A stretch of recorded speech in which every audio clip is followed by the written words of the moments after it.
আসসালামু আলাইকুম, স্বাগতম সবাইকে। আজকে রান্না করব পুঁই শাক দিয়ে মাছের ঝোল তরকারি। খুবই টেস্টি এবং মজাদার একটি রান্না। রান্নার জন্য প্যানে প্রথমে পরিমাণ মতো করে তেল দিয়ে দেব।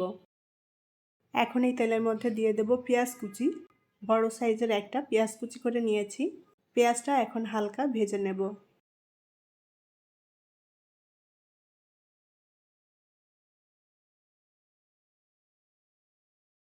অল্প আঁচে সুন্দর করে নেড়েচেড়ে পেঁয়াজটা হালকা লাল করে ভেজে নিয়েছি।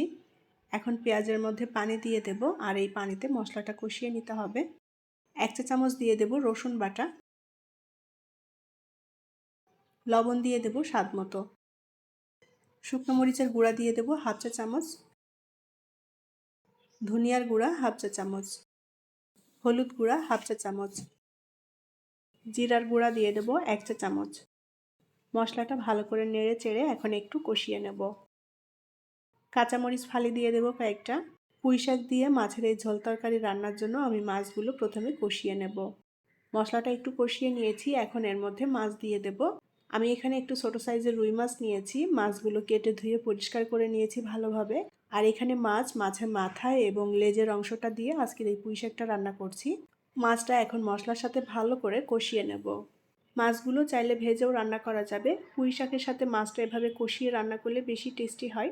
আর এখানে যে কোনো মাছ দিয়ে পুঁই শাকের এই ঝোল তরকারিটা রান্না করে নেওয়া যাবে। মাছগুলোকে উল্টাপাল্টা করে দিতে হবে, মশলা যেন মাছের মধ্যে সুন্দরভাবে মিশে যায়। অল্প আঁচে নেড়েচেড়ে মাছ আমি মশলার সাথে সুন্দর করে কষিয়ে নিয়েছি। এখন মশলা থেকে মাছগুলো তুলে নেব। এখন ওই মশলার মধ্যেই দিয়ে দেব পুঁই শাকের ডাঁটা। এখানে পুঁই শাকের নরম ডাঁটাগুলো নিয়েছি রান্নার জন্য। এখন ডাঁটাটা মশলার সাথে ভালো করে কষিয়ে নেব। এখানে আমি আর কোনো মশলা দেব না। মাছ কষানোর সময় যে মশলা দিয়েছি ওই মশলাতেই রান্না হয়ে যাবে। লবণ যদি লাগে পরবর্তীতে চেখে একটু অ্যাড করতে হবে। পুঁই শাকের ডাঁটা আমি মশলার সাথে 2-3 মিনিট কষিয়ে নিয়েছি। এখন এর মধ্যে পুঁই শাক দিয়ে দেব। আমি পুঁই শাকগুলো ভালোভাবে ধুয়ে পরিষ্কার করে একটু ছোট টুকরো করে কেটে নিয়েছি। এখানে 1 আঁটি পুঁই শাক নিয়েছি রান্নার জন্য। এখন শাকটা একটু আলতো করে নেড়ে চেড়ে দেব। শাকটা একটু কমে গেলে নাড়তে সুবিধা হবে। শাকটাকে এখন সুন্দর করে কষিয়ে নিতে হবে। মশলার সাথে শাকটা সুন্দর করে কষিয়ে নিলে শাকটা মশলার সাথে মজে যায় আর খেতেও ভালো লাগে। পুঁই শাক অনেকটাই কমে এসেছে আর শাক থেকে অনেকটা পানি বের হবে। এই পানিতেই পুঁই শাকটা সেদ্ধ হয়ে যাবে অনেকটাই। আলাদা করে কোনো পানি দিতে হবে না এখন। উল্টাপাল্টা করে দিয়ে সুন্দর করে শাকটা কষিয়ে নিতে হবে যেন সব দিকটাই সমানভাবে সেদ্ধ হয়ে যায় শাক এবং ডাঁটাগুলো।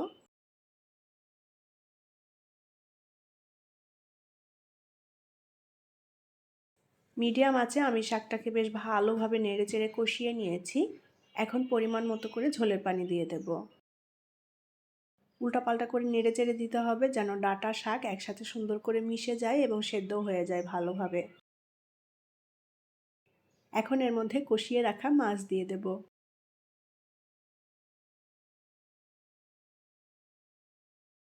মাছ দিয়ে আলতো করে নেড়েচেড়ে মিলিয়ে নেব। মাছটা দেওয়ার পর আমি আরও 5-6 মিনিট রান্না করে নিয়েছি।